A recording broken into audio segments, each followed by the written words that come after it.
Bonsoir à tous. Compliqué de trouver un médecin ces prochains jours en France. Le mouvement de grève des médecins libéraux démarre aujourd'hui dans le pays pour 10 jours.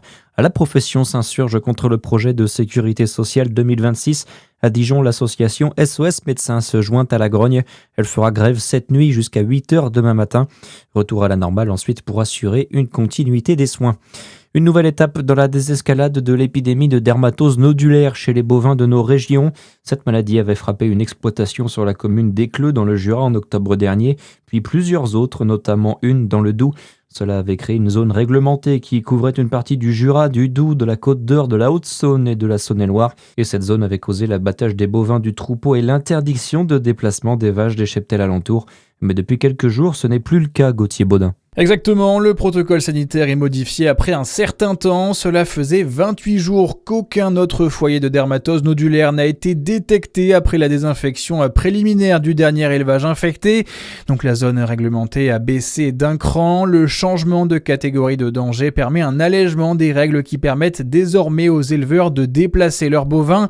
Si tout va bien dans les prochaines semaines et qu'aucun nouveau cas n'est détecté ou alors que suffisamment de vaches sont vaccinées, la levée de la zone réglementée se fera le 17 janvier.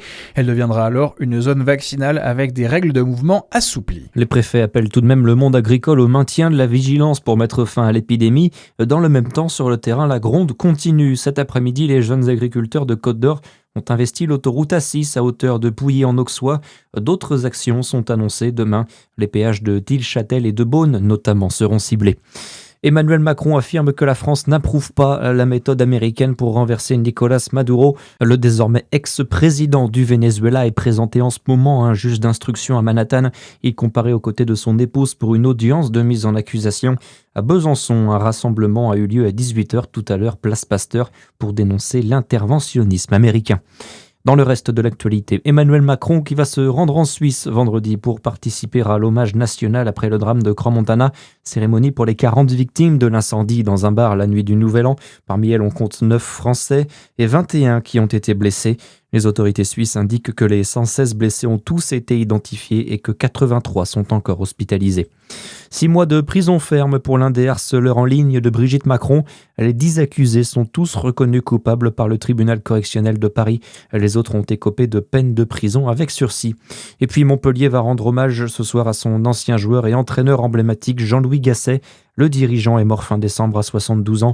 Une cérémonie est prévue avant le match de Montpellier contre Dunkerque au stade de la Mosson. Un match qui se joue en clôture de la 18e journée du championnat de Ligue 2. Voilà pour l'essentiel. Très bonne fin de journée sur Fréquence Plus.